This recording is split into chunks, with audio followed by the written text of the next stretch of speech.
예수를 배웁고자라는 제목으로 하나님의 말씀을 나누도록 하겠습니다.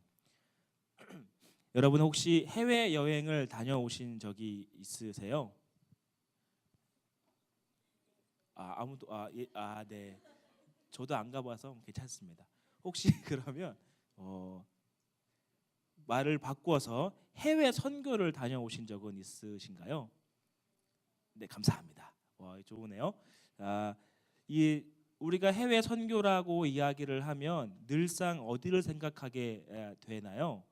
뭔가 이렇게 유럽이나 화려한 건물과 고층 빌딩이 있는 것이 아니라 왠지 저의 오지에 있는 밀림의 숲 같은 것을 기억할 때도 있고, 혹시 여러분 비슷한 나이 또래에 보실 수도 있었겠지만 그 미션이라는 영화 있잖아요. 그 되게 잘생긴 배우가 나와서 피리 불면서 했던, 저도 안 봤는데 저도 유튜브에서 이렇게 저도 안 봤어요. 저도 그 나이대가 아닙니다. 하하하하, 큰일 났네요. 처음부터 도입부부터. 자, 오늘은 예수를 죄송합니다. 어쨌든 이 해외 선교나 이 선교에 대한 이야기를 할 때에는 우리가 이러한 이미지를 떠올린다라는 거예요. 굉장히 화려하고 굉장히 멋있는 것을 보기보단 좀 개발도상국 같은 이미지, 그리고 굉장히 낙후된 곳에 가서 선교를 해야겠다라는 생각을 하게 되는 것이죠. 하지만 우리의 모습과 우리 생각들 가운데 해외 선교를 단어를 빼고 해외 여행이라고 하면 절대로 그러한 곳에 가지 않는 것이 우리의 마음이라는 거예요. 그러면 왜 우리가 이 해외 선교라고 이야기하고 선교 여행, 비전 드립, 단기 선교를 꿈꿀 때마다 그러한 이미지가 떠오르고, 그리고 우리는 그렇게 굉장한 우리가 바라던 도시에 갈 수 없는지 본문을 통해서 조금 살펴보고 그 이유를 좀 보겠습니다. 그리고 이후에 행사가 또 있다고 하니 말씀을 금방 마치도록 할 테니 짧게 집중하여서 함께 은혜를 나누도록 하겠습니다. 먼저 20절 말씀에 보면 명절에 예배하러 올라온 사람 중에 헬라인 몇이 있었다라고 기록하고 있습니다. 이 명절에 헬라인이라고 하는 사람이 이 예루살렘에라는 곳에 올라온 것은 이 많은 유대 그리스도인이 아니라 유대인이라면 1년에 3번씩 예루살렘에 있는 성전에 와서 제사를 드려야 했었어요. 이것이 율법이었고 그것이 법이었고 세계에 흩어져 많이 있던 디아스포라였던 사람들이 이 율법만을 지키려고 애를 쓰고 또 애를 써서 예루살렘으로 돌아오게 되었던 것이죠. 그럴 때 이 유대인이라고 하는 것은 좀 독특한 표현이라는 거예요. 유대인이면 유대인이고 이방인이면 이방인인데 헬라인, 유대인이라고 표기하는 것은 이들만의 독특한 이 표시를 갖고 있는 것인데, 쉽게 얘기하면 이런 것입니다. 몸은 한국 사람인데 사상과 행동들은 재미교포 사람이라는 거죠. 1.5세대나 2세대 혹은 3세대의 사람들을 가리켜서 헬라인, 유대인이라고 이야기하는 거예요.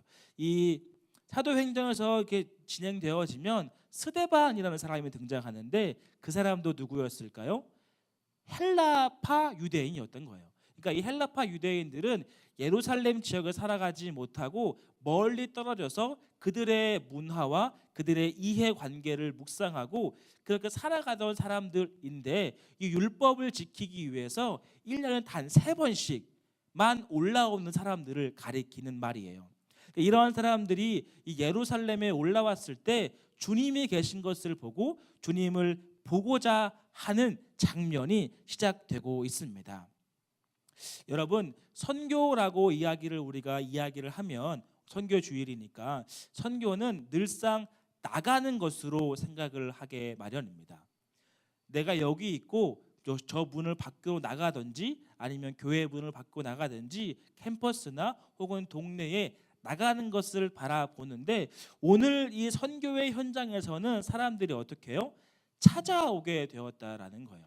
그러니까 왜 찾아왔을까요? 무엇 때문에 찾아오게 되었을까요? 그것은 바로 예수 그리스도가 이 예루살렘에 있었다라고 할 수 있는 거예요. 이 복음의 능력과 그 신비한 은혜를 말미암아 사람들이 밖에 있고 멀리 떨어졌지만 주님을 만나기 위해서 찾아왔다라는 것이죠. 이것을 역설적으로 선교에 적용해 보면 이 선교라고 이야기하는 것, 전도의 사명은 멀리 나가기만 하는 것이 아니라는 거예요. 우리 안에 복음의 능력과 우리 안에 이 신비한 체험과 능력과 그 소망이 있다면 우리 역시 선교의 현장이 될 수 있고 우리 역시 속해 있는 모든 공동체가 주님의 부르심에 합한 공동체가 될 수 있다는 거죠. 이 주님께서 그들을 찾아가신 것이 아니라 헬라인 즉 이 2, 3세대의 사람들이 그냥 1년에 3번씩 찾아왔는데 그 찾아온 중에 주님을 만나게 되었다라는 거예요.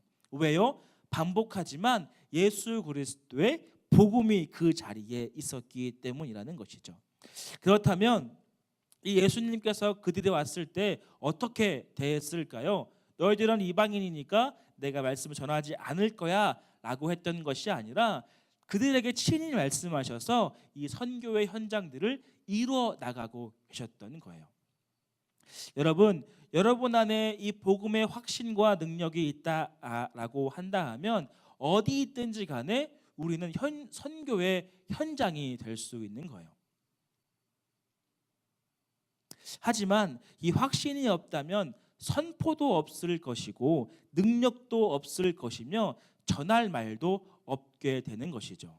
이 복음의 능력을 내가 믿고 의지하고 그것들을 실천해 나가는 것에 굳게 결심하지 않으면 아무리 많은 오지를 간다고 해도 아무리 저 개발도상국에 간다고 해도 복음의 확신과 복음의 능력이 내 안에 없으면 아무런 것도 아닐 수 있다라는 거예요. 먼저 우리가 기억해야 할 것은 예수 그리스도가 가졌던 그 복음의 능력과 그 복음의 확신이 우리 안에 여러분 안에 있는지를 점검해 봐야 해요. 그래서 그 점검해 봤을 때 다른 사람들이 우리에게 찾아오는 것, 우리와 함께 예배하는 것, 우리와 함께 기도하고 말씀을 읽으며 찬양하는 것이 가능한가부터 점검해 봐야 한다는 것이죠. 여러분, 물건을 파는 사람에게도 굉장한 확신을 갖고 판매를 합니다. 중고를 거래해 보신 적이 있으신가요? 거래를 하다 보면 뭔가 이렇게 의심쩍고 미심쩍은 상황들이 이렇게 이건 뭔가요라고 했을 때 판매자가 어떻게든 팔아버리고 괜찮다, 할 수 있다, 아무런 문제가 없다라고 나에게 말을 자꾸 해가지고 결국에는 그거를 사게끔 하는 게 물건 파는 방법이라는 거예요.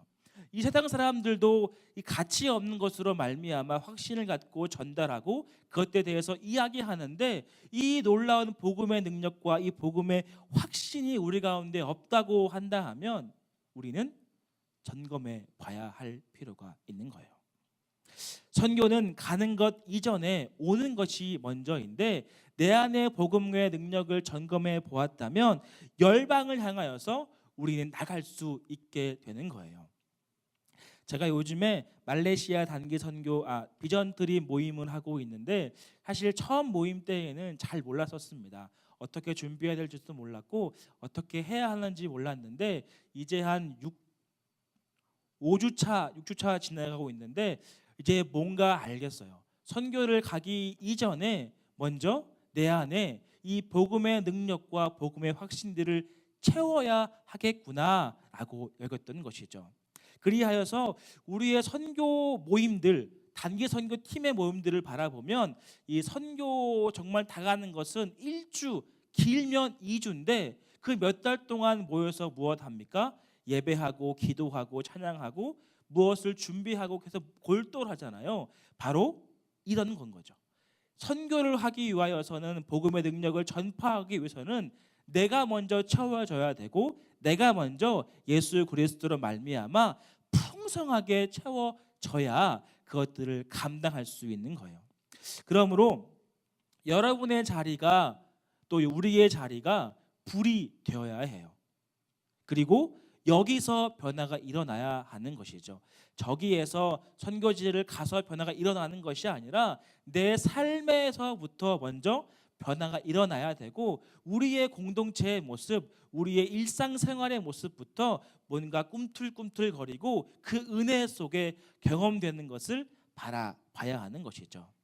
여러분 혹시 선교 여행이나 비전 트립 아웃리치를 준비하고 계십니까? 그렇다고 한다 하면 먼저 여러분의 마음과 여러분의 신앙과 여러분의 믿음을 점검해야 해요.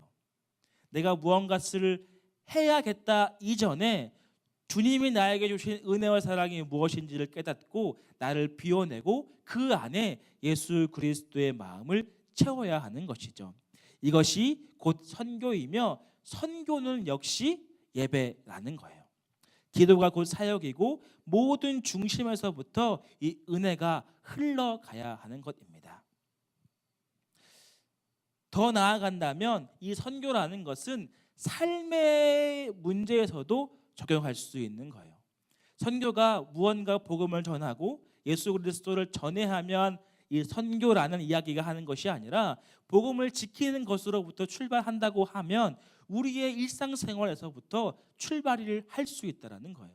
하나님, 목사님, 간사님, 저는 이렇게 수련회 가서 은혜를 받을게요. 혹은 시험을 끝나면 받을게요. 직장에 좀 휴가가 좀 얻으면 조금 쉬었다가 할게요가 아니라, 그 자리에서, 우리의 있는 자리에서 그 복음의 능력과 그 복음의 그 확신을 갖게 되어지면 여기서부터 출발할 수 있다라는 거예요. 그렇게 출발하기 위하여서 이 헬라파 유대인들이 주님을 만나기로 작정하였고, 그 작정하고 왔을 때에 만난 사람이 두 사람이 있는데 누구일까요? 빌립과 안드레를 만나게 되었습니다. 여러분, 안드레라는 말을 들어보신 적이 있으세요? 누구일까요, 안드레가?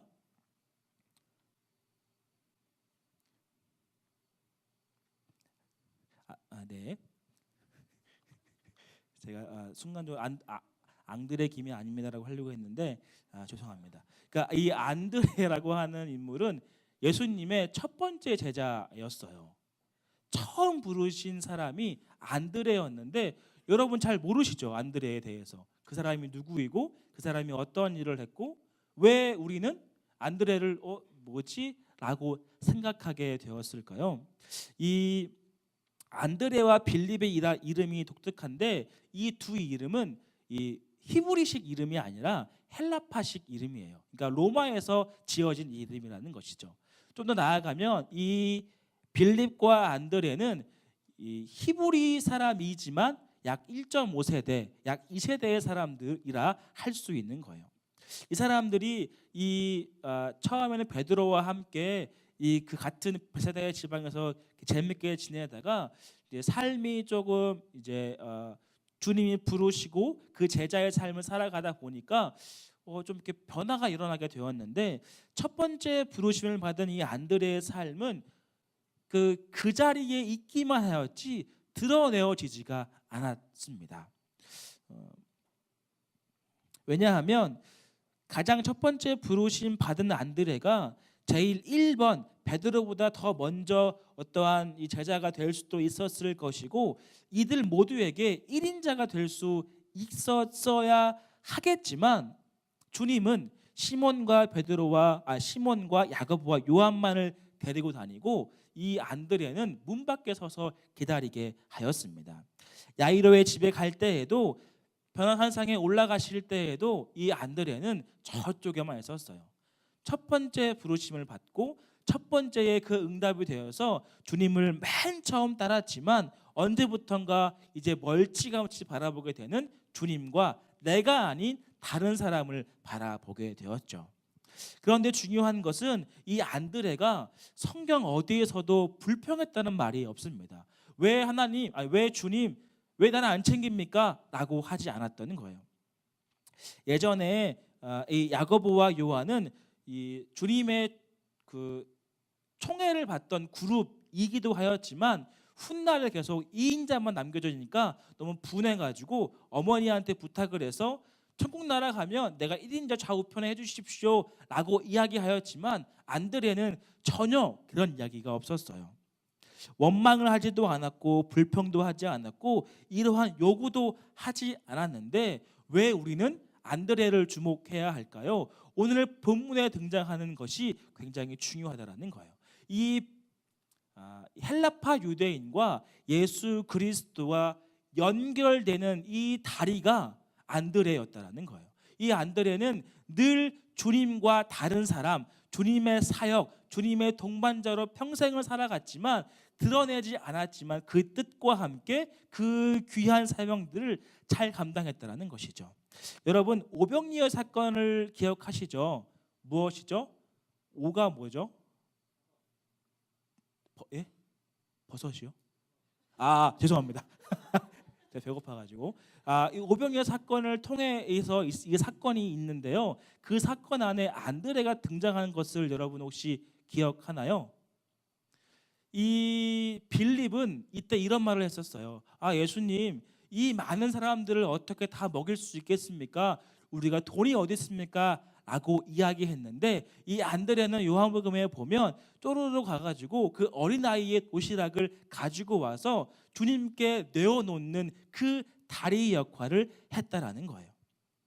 그뿐입니까? 오늘 이 헬라인을 주님께로 연결시키는 이 다리 역할을 하여서 주님 때에, 주님의 이 시대 때에 선교의 문, 그리고 이방인에게 이 복음이 전파되는 놀라운 사건이 일어나게 되었던 거예요.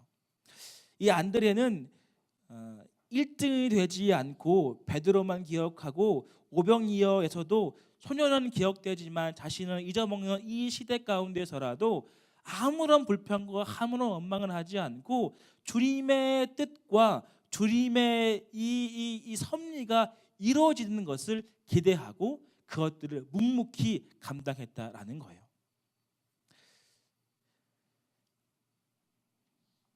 우리도 기억에도 없는 이 안드레는 끊임없이 주님의 사역을 도왔고 주님과 무언가, 주님과 누군가를 연결시키는 그 징검다리의 역할을 했다라는 것입니다.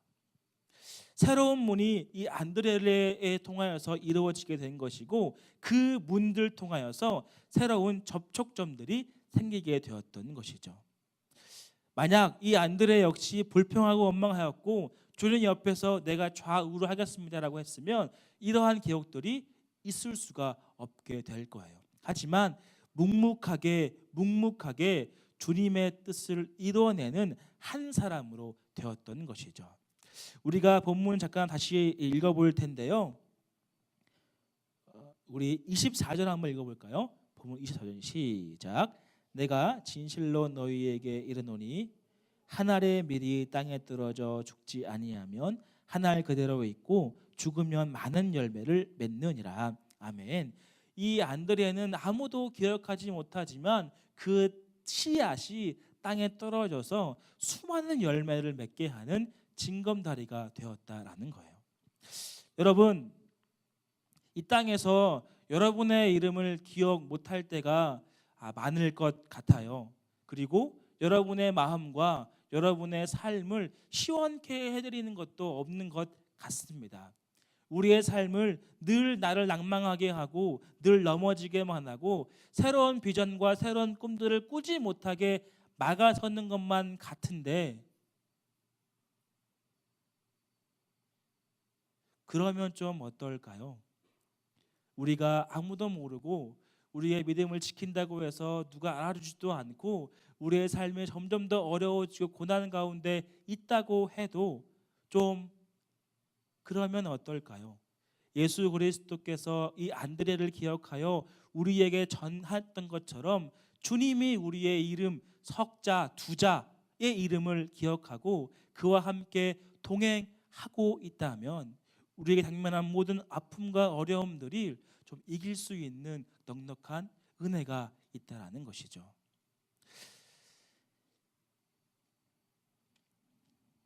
우리 안드레의 모습처럼 묵묵하게 우리의 믿음의 길을 걸어가기를 바랍니다.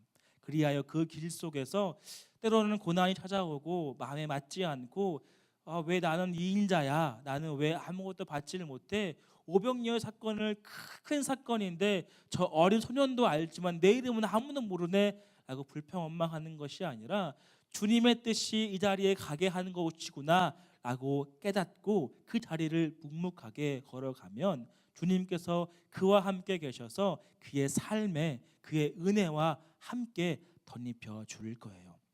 여러분, 익숙한 자리라는 것이 있잖아요. 그것을 떠나는 것을 두려워하지 마세요.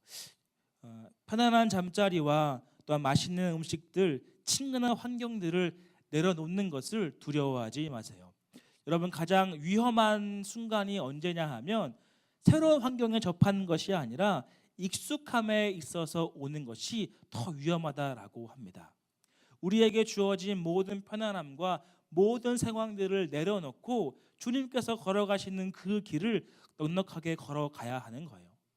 지금 상황이 편하고 아무것도 믿음지키지 않는 것이 괜찮은 것처럼 보일지라도 우리는 새로운 환경과 새로운 모습들을 발견해야 하는 것이죠. 왜냐하면 익숙함에서 오는 매너리즘은 우리의 신앙을 더욱더 갉아먹게 되는 거예요. 자진하여서 그 고난의 길인 것처럼 보이는 선교의 현장 혹은 믿음의 길, 전도의 모습들을 우리가 행해야 하는 것입니다. 하지만 그 고난의 길처럼 보이는 그 길을 걸어갈 때 우리의 힘으로 할 수 없고 우리의 힘으로 감당할 수 없을 수 있겠지만 주님께서 반드시 안드레와 함께하여 그 모든 사역을 마친 것처럼 우리의 삶에도 함께하사 그 귀한 사역들을 마치게 될 거예요. 그러므로 우리는 자진하여서 그 고난의 길을 동참해야 하는 것이죠. 그것이 이 선교 주일 또 선교를 바라보는 우리의 모습이라는 거예요. 십자가는 주님만 지시는 것이 아니고 십자가는 주님을 따르는 우리 모두가 함께 지는 것입니다.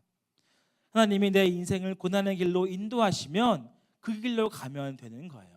불평할 수 있고 원망할 수 있고 낭망할 수 있겠지만 그 길을 인도하신다면 우리는 그 길을 걸어가면 되는 거예요.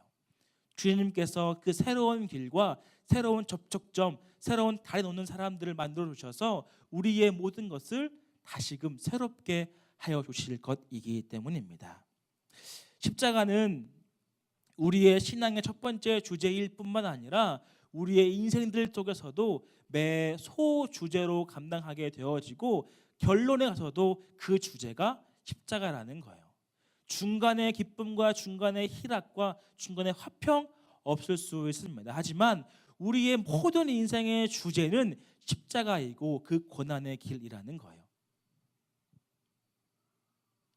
그러므로 십자가를 마주할 때, 고난의 길을 마주할 때 내 삶이 어렵고 또한 힘들고 환난이 닥쳐왔을 때 편안한 마음으로 그 고난의 길을 바라보기를 바라요. 불평하고 원망하고 화내는 것이 아니라 이 길을 내가 걸어가기를 원하시는구나, 이 길을 내가 걸어가야겠구나, 이 길을 내가 넘어가야겠구나 라고 하는 이 편안한 마음을 갖고 우리의 삶과 여러분의 삶을 걸어가기를 바랍니다. 끝으로 주님은 우리에게 말씀하는데요, 우리 26절 말씀 한번 읽어볼까요? 26절입니다. 시작. 사람이 나를 섬기려면 나를 따르라. 나 있는 곳에 나를 섬기는 자가 거기 있으리니 사람이 나를 섬기면 내 아버지께서 그를 귀히 여기시리라. 아멘. 나를 섬기려면, 주님을 섬기려면 어떻게 해야 되나요? 주님과 함께 하는 겁니다. 무언가 대단한 것을 하는 것이 아니라 내 삶에 주어지는 환경들 속에서 주님과 함께 살아가는 거예요. 오늘의 제목이 혹시 무엇인지 아시나요? 감사합니다. 예수를 배웁고자라는 거예요. 예수를 봐야 하는 거고 예수를 바라봐야 하는 겁니다. 그 십자가와 그 은혜와 그 기간들을 다른 것을 의지하는 것이 아니라 예수 그리스도를 바라봐야 하는 거예요. 그럴 때 우리는 그 믿음의 길을 걸어갈 수 있는 거죠.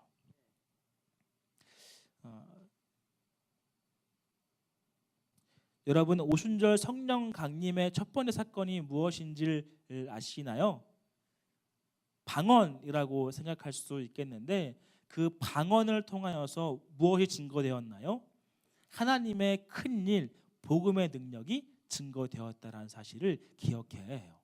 우리에게 주어진 상황과 환경들을 능력과 혹은 어떠한 화려한 모습들로 해결하는 것이 아니라 복음의 능력으로, 선교의 능력으로, 믿음을 지키는 능력으로 그 길을 걸어가는 것을 요구하고 있는 것이죠.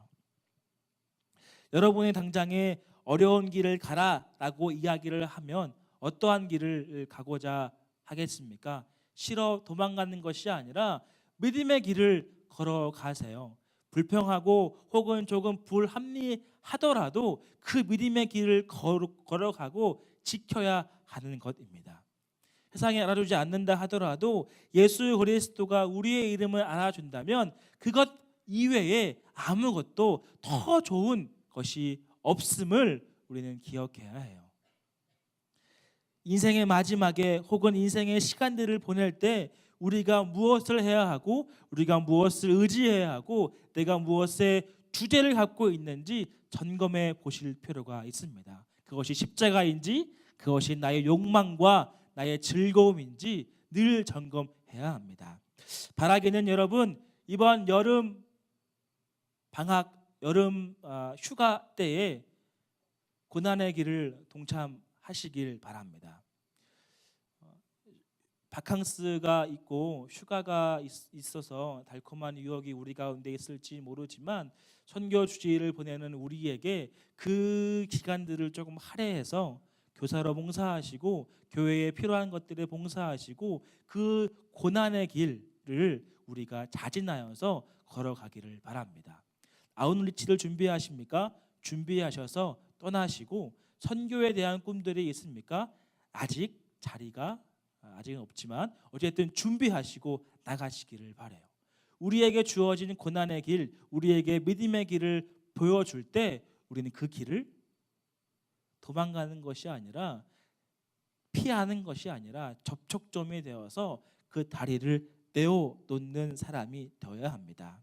그러므로 모든 것을 종합해 보았을 때 이 선교는 창조요, 십자가요, 종말의 완성도 선교라는 거예요.